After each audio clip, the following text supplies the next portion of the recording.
American Outdoor News, and today we're here with Greg McHale from McHale's Wild Yukon. Thanks for coming up. No, thanks for having me, Chris. I really appreciate it. Now, you started out as a professional athlete. Yeah, my sport. I've actually had a fairly eclectic career as a. Haven't we all? yeah, exactly. But in the athletic world, I started out as a kid in Ontario playing hockey. You're not far from where I grew up. Just a stone's throw across the border there. Sure. And in that part of the world, hockey is a pretty big thing. Yes, it is. So that's where I grew up, and then I moved out to the Yukon post university and started hunting, and also started my athletic career after hockey, which was adventure racing. That's really kind of like extreme racing. It's definitely a different style of racing compared to the traditional sports where I grew up. Adventure racing consists of a team sport of typically 4 people, and the distances would be between 400 and 1,000 kilometers. What that translates to miles. Like 350 miles, something like that. Yeah. So kind of long endurance sports that are basically comprised of biking, paddling, and running, all map and compass navigation, no GPSs, and cross country, over top of that mountain and kind of straight line. And I did that all over the world for almost 10 years at kind of the highest level. And it was great fun. Now, what made you move to the Yukon? I left Ontario just in search of adventure. I don't know that I didn't necessarily have a particular goal other than I knew I needed to be in the mountains. Yeah. And I knew I needed to be in wild places. And any wilder than that. And in our country, there's no other place that is wilder than that.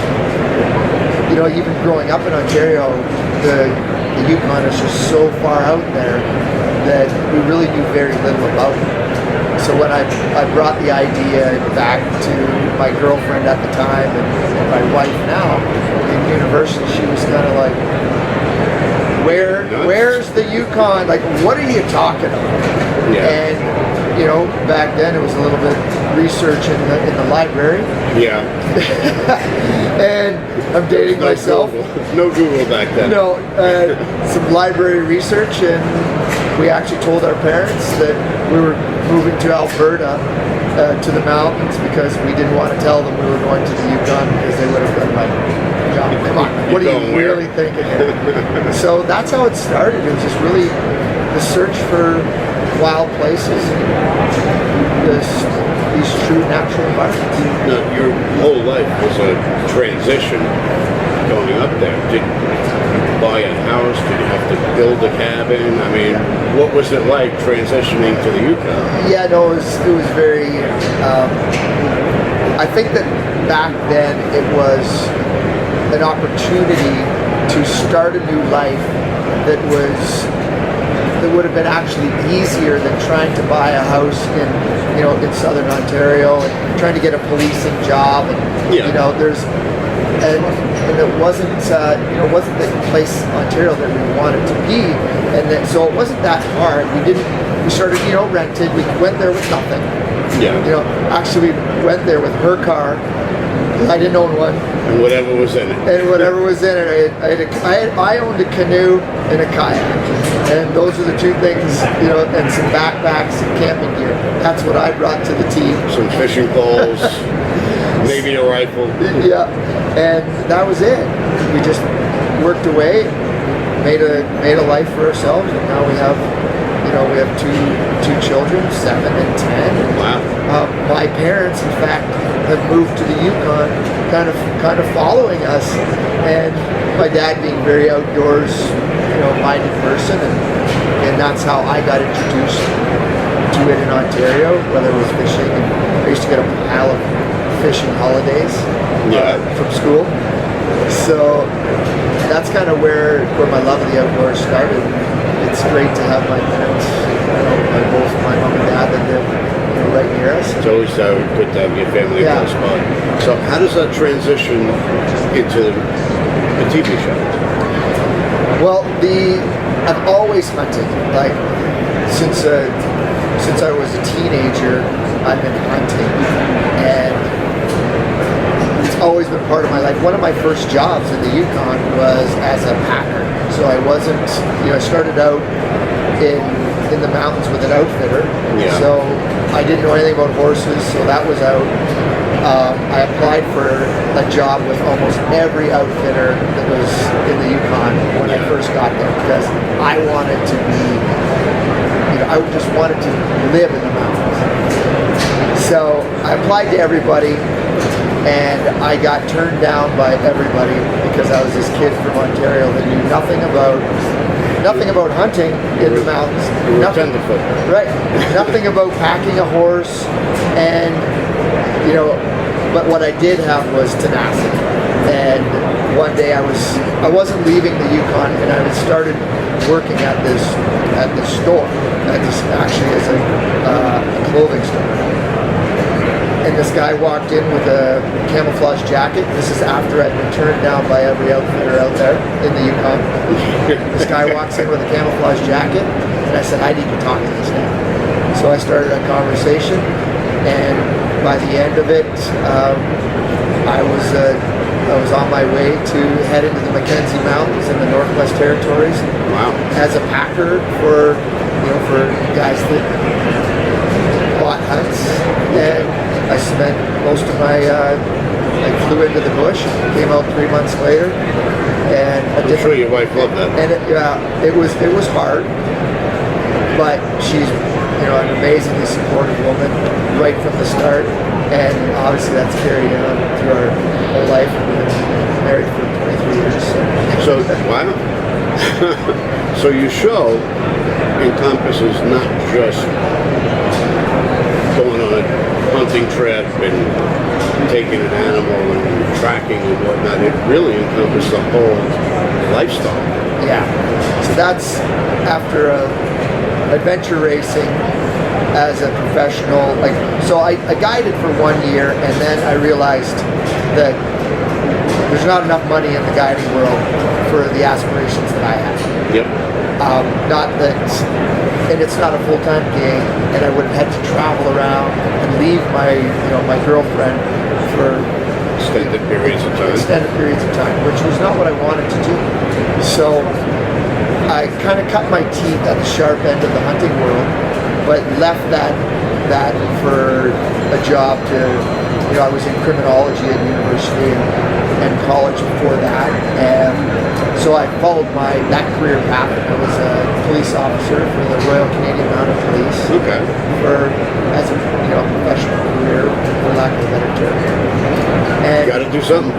and so during this period, I started adventure racing, and that became, the passion.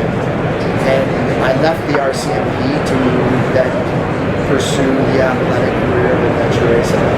And kind of post and during the tail end of my adventure racing, I wanted to bring, and hunting had always been part of my life. Sure. I wanted to bring my passion for the hunt and my passion for adventure racing out together. And around a campfire one night, the plan was hatched to produce a television show. Wow. And that's a bold move. And put those two things together and see how the world perceives it. And that's what we're now into season 7 of the show. Wow. It's been an amazing journey, but that's the style of hunting. Is about pushing the human body, going further, faster, longer than most. But it's not about comparing myself to others. It's about what I need from me. Yeah. And when you can put the two passions that you have together. So you're an adrenaline junkie. That's the end of the story. You're an adrenaline junkie, and you found a way to make a living being an adrenaline junkie. Yeah, maybe. Now, you're a pilot too. Yeah. So you fly into a remote spot, you hike into the woods, 20, 30, 40 miles. You do your hunt and you come back. Now, when I go to like a concert or something, I take a picture of the section that I park my car in with my cell phone. Yeah. How do you find your plane? Well, here comes the map and compass navigation part too, right? So I'm so comfortable in the mountains and in these. I've spent a lifetime doing it. Like, I'd be more uncomfortable trying to find my car than my airplane that's could be 20 miles away. But you know, obviously with modern technology too now, you can GPS your backpack, whether you leave it on the side of the mountain. But before all of this technology, we just had to do these things with the map and compass and your ability to identify different terrain features and understand, okay, and still all of these, even with technology, you don't know what you're going to get into when you walk 20 miles, whether it's going to be bog and how thick the bush is going to be, how much alder you're going to have to deal with. And these are all nuances of a lifetime in the outdoors that is just second nature when you live there. Like walking down, through New York City, to you is just second nature. Where to me, I come to Vegas and it's like, whoa, I try to navigate my way around this, the SHOT Show, and it's like, this is not second nature. So I built the skill in the outdoors over a lifetime that is just it's just there. It's innate. So you go home, you have the northern lights. You come here, you have the Vegas lights. And it's similar. The interesting thing is that it is similar in a completely different way. Yep. But a guy like me comes here and looks around and goes, wow. Like, this is the first thing that comes to my mind is like, this is crazy. Yep. But I think that somebody that lives here could equally come to the Yukon and sit outside in the complete solitude and quiet and look up at the northern lights and go, wow, this is crazy. Yep. The way you do things, I think people can really learn from the way you navigate the woods, the way you track and stalk an animal that you're hunting. All those skills were lost with technology and the way people hunt today. I was brought up in a spot and stalk. Now everybody's in a tree stand or a climber. That's just your way of life. You grab your compass and say, okay, I'm going in here. Now I got to come out there. And I think that's where our show seems to resonate with the purist. We tried. Obviously, I use all modern technology, but try to push and be more traditional in a manner that is respective to the animal. Obviously aviation, and allows me to get back into deeper places where most people can't get to, and then that's where I find the most solitude and gratitude for the pursuit and for the animal. A lot of people don't understand how peaceful it is. So, what do you want people to take away from watching your show? If I could provide anything to people, there's a number of things. It's because fitness is such a huge part of my life, and there's the three things, the pillars that I always look to is health, and how important that is to everybody, and it's often lost in the ease of life, and how everything is at our fingertips, and we're not forced to move. So you have to seek that health and that movement, and that's where I find it in the wild places. And if you if that works for you, just get outside and go for a walk, and just to look at nature and appreciate, even if it's in the city, appreciate that duck on a pond that you're walking past. So it's encapsulated in health. Get out, move your body, and if you can do it in the natural environment, you're gaining not just the healthy aspect of it, but the appreciation for nature. You get to sitting in a stand, you get to see the woods come alive. And that's what I really like to do. I hope people, when they watch my program, they see me pushing myself physically and mentally in the natural environment, though they don't have to do it in the same way I do. But if I could articulate how important that is and how rewarding it is, I would love for people to be able to draw those two linkages. Now, the next one being family and relationships.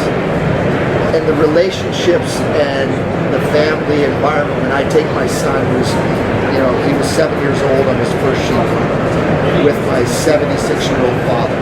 Wow. And the three of us together are, navigating these environments that are, most people would consider very inhospitable a lot of the times, but they're also very beautiful.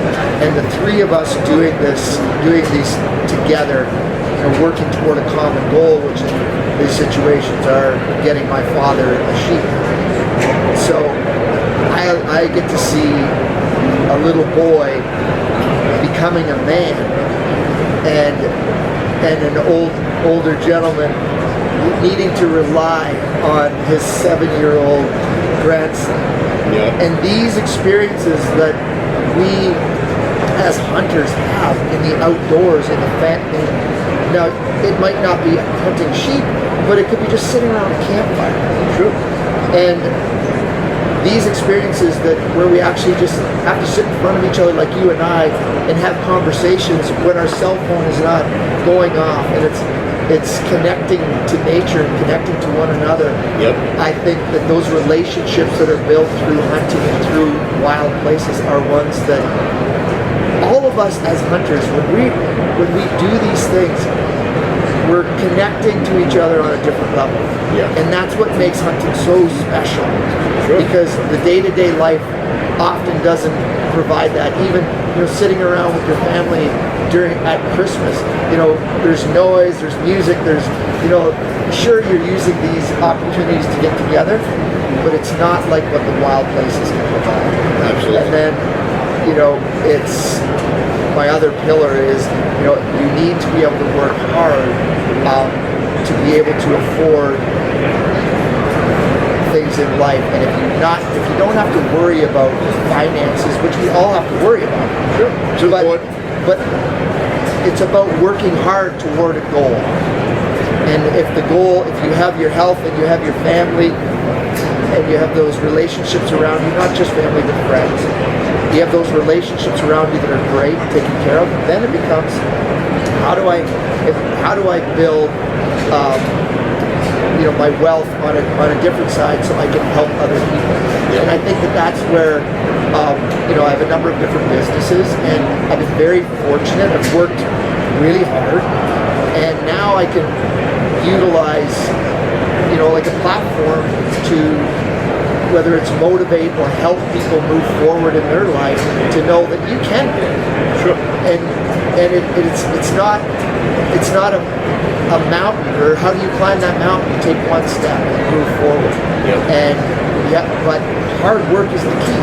And I think that in our generations, the generations coming up, and not to bag on the younger generation, but to be taught those fundamentals of work and work ethic will get you really far, especially now. Yep. When it is not the norm, when the expectation is, if you're a young man or woman, that when you look at life like, I shouldn't expect anything to be given to me, and you have that attitude, you are going to dominate. Yep. And I'm really excited for those people who have the ability to not believe that the world owes them something. And because those people are going to be the next leaders of this world. Yep. 100%. So where can we find the show? Everything is, Greg McHale's Wild Yukon. The show is Sportsman Channel, and I highly recommend check us out on the Sportsman Channel. Obviously, we're out there on digital as well, but everything is Instagram. All our social is Greg McHale's Wild Yukon, whether it's Facebook or digital. Check us out there. It's on Facebook, Instagram, YouTube. Take a look, check it out. You're going to enjoy it. Thanks again. Appreciate your time. And you heard it here at American Outdoor News. We love our children. We protect them. We guide them. We prepare them for life in the world. With all that we do, from deep in our hearts, we cannot control all things. Life-threatening illnesses and disabilities affect far too many of our children each year. While we cannot change the circumstance, we can make dreams come true. Dreams to provide hope, to provide spiritual healing and strength, to provide moments of happiness and relief in the hardest of times. We can give a glimmer of light and hope in a time of darkness and despair. Join huntofalifetime.org to help make dreams come true, to provide hope for children with life-threatening illnesses and disabilities. Hunt of a Lifetime is a non-profit organization fulfilling dreams for hunting and fishing trips to youth 21 and under with life-threatening illnesses and disabilities. Visit huntofalifetime.org to learn how you can make a difference.